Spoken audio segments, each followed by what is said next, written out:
Some of us quilters love our tools, and having them very close and organized is equally important.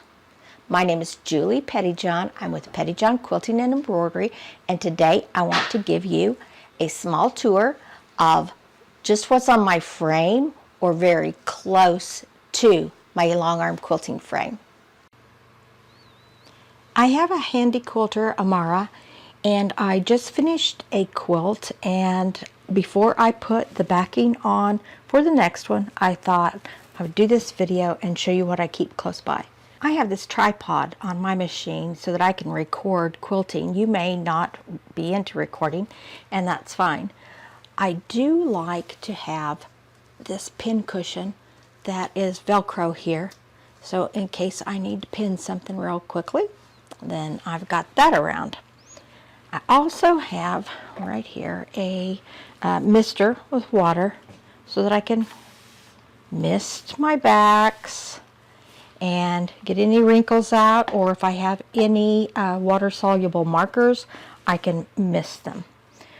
Also, underneath, I keep the steamer because sometimes just misting isn't enough.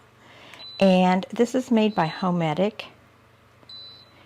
And the first two are, there's a low and a little higher ironing, and then there's a steam, two different steam settings.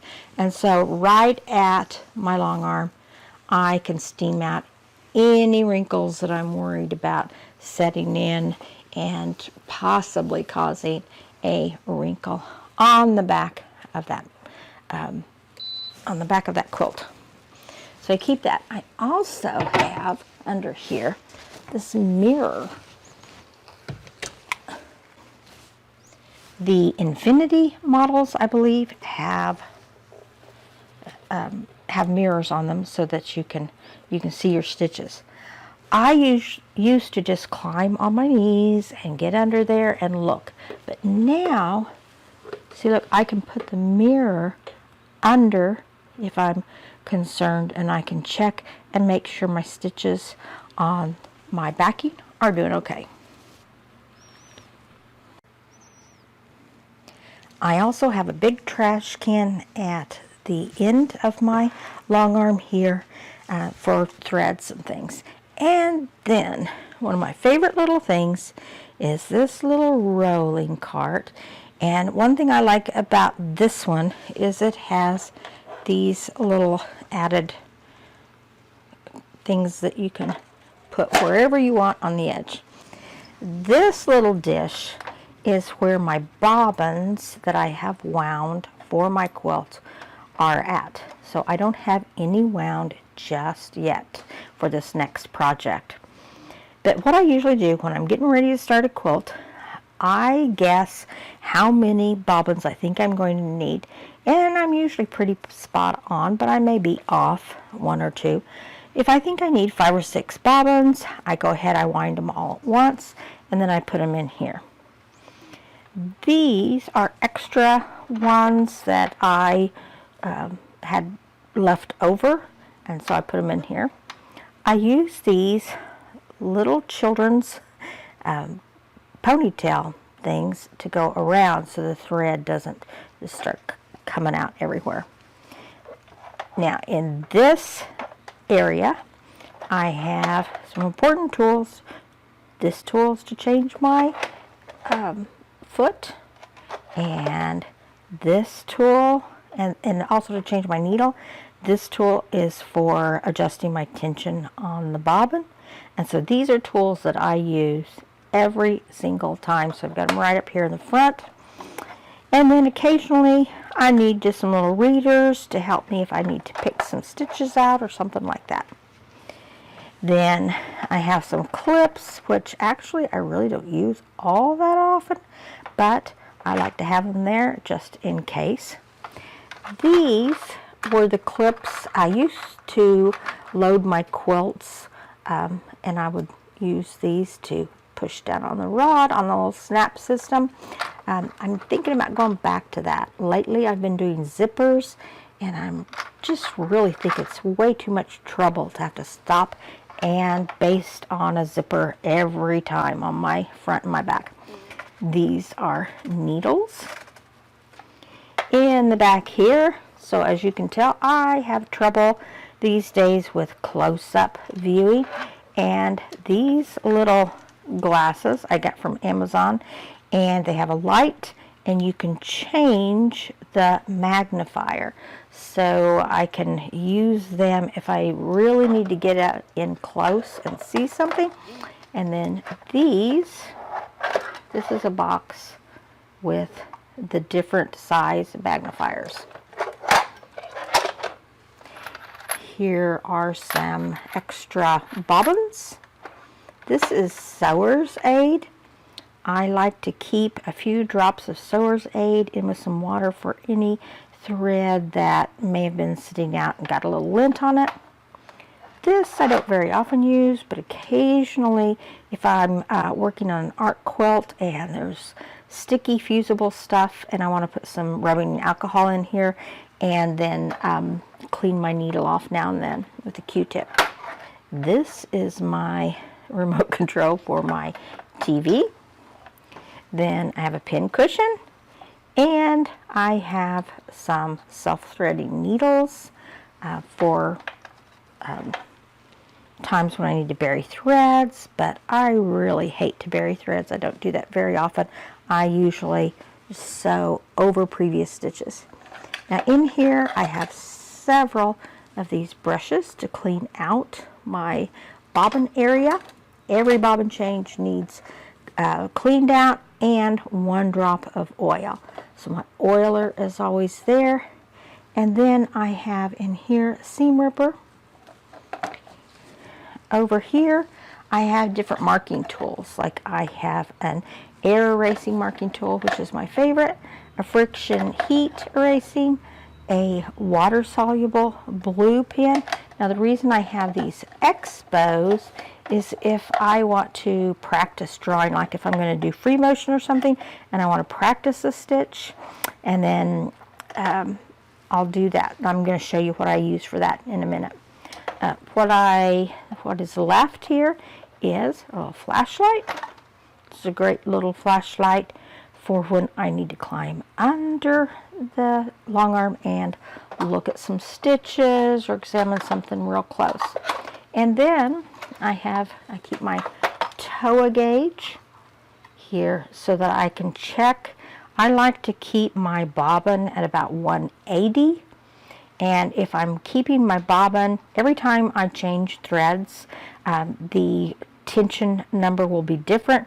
So if I can use my little screwdriver and adjust the bobbin and change it to 180, then I can that helps me to at least have the bobbin always at the same number, about right in there. And then that helps me to know how to adjust the top number for that particular thread. Okay, and in this little plastic box, I have feet. So when I want to change out, I need a ruler foot or whatever, then I'll use that. I also have an extra bobbin in here. I keep 1 bobbin that I have the spring out for Magna Glide bobbins, and I was for a long time taking the spring out, putting it back in, taking it out, putting it back in. A lot of times I just left it out all the time, but then I got a new bobbin and decided, I'll use that for the times that I need this spring in there. Then underneath I have just some various tools. I like to get extra threads and things off by using one of these lint brushes. This is some preview paper. This is something I use quite often, and this is what I use the expos for. Okay, I will draw on here and then erase it. So that is more for free motion, but also too if I'm just wanting to kind of plan something out. And then down here, this is my bottle where I have my Sewer's Aid with water, and this is a expo cleaner that I can use to clean my little planning sheet. And I have some silicone spray that is needed occasionally, not very often at all, but occasionally on my frame where my wheels are gliding back and forth, and just to help clean them, lubricate them just a little slightly. So I love that cart. That cart is right there with everything I need. So just about everything I possibly need is either right on my long arm or it's in here. Now you may think, well, hey, I didn't see any scissors. Well, that's because around my neck I have my scissors all the time, plus a tape measure that is 120 inches. Also, I have another pair of scissors over here on this little magnetic strip. I'll just mention this cart just briefly, really. I used to use this cart for most everything, and then I got this little rolling one. I find that I need both because mostly this cart these days houses rulers. I have so many rulers, so I kind of have them categorized how I know I like to have them. So there are rulers in there, rulers in there, rulers in there. I have all kinds of rulers. Now, if for a certain job I know I'm going to need a ruler, let's say I'm going to need this ruler over and over and over again, then I don't keep it in here. I will take out whatever ruler I need, and I keep it in my little rolling cart then for that project, for as long as that project's going on. I have some various tools and cleaning things for my long arm, and the top one is, I think it totally qualifies for junk drawer. It has, this is a really cool book, No Math Quilt Charts and Formulas, horizontal spool pen, some handy nets, extra screwdriver, an extra one of these, just, you know, various things. You know how junk drawers are. You always need them. Pen, whatever. This drawer, I keep my clipboard that has all of my customers' I have a project intake sheet, and I have one for each customer with the design they want, their sizes, just a variety of things, and I keep them in the order of the job. So that is my job clipboard. And then in here, this is a notebook that's very important to me. I put needle changes. I occasionally will put the tension number I needed to use. This bottom one, this 180, is what I keep my bobbin set at, and then the top one is that particular thread. If I had shredding, like here, shredding, so I don't write a whole lot. I just put a date, and I put if I updated software or I changed a needle or something like that. So that's really important to me. And underneath that is a bunch of scrap fabric that I use to put at the side of my quilt that I'm getting ready to work on, and just to do just a little bit of stitching and check my tension on that before I proceed with the quilt. Thanks for joining me today. Hey, if you will, please hit subscribe on my channel, because on YouTube I have to have like 1,000 subscribers before I can stream anything YouTube, and I would really like to do that. And also a like would be very much appreciated. I'll see you next time.